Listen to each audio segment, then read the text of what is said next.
Now, the cycle of life is celebrated by ritual, and that's, in a sense, the purpose of ritual, is to set up this sense of, here it is again, let's remember it. Let's remember something that happens often, so often that we could forget. How often do we celebrate dawn?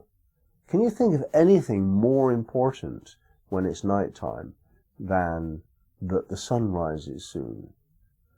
We forget that because it always does. And yet the ancient traditions, they would not forget that. They would greet the sun. They would get up just before the sunrise and do their dance or their singing prayer to the sunrise. And this sense we have of celebration of the cycles of life binds us back into something so much deeper and longer in its expression of being than our pathetic little puny lives.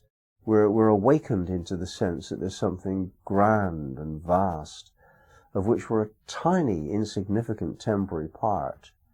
And yeah, there's a part of us that does not serve, because we do want self-proclamation.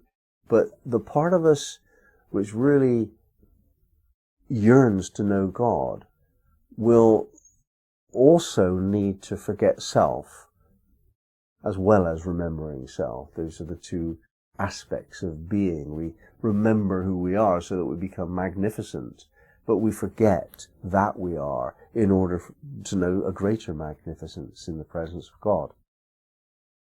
And rituals, certain rituals, enable us to do that. Some rituals are just that we clean our teeth before going to bed. That's very important. Insignificant on one level because we do it all the time. It's not a ritual of any great spiritual significance, but it actually keeps our teeth working and absent of pain. And given the choice between having pain-free teeth on the one hand and the opportunity to pray on the other, however much you'd like to believe differently, you're going to want not to have painful teeth.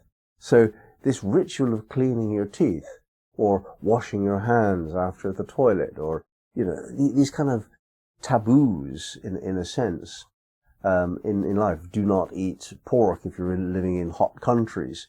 They're invented to protect our survival, our healthy survival. They're by no means insignificant.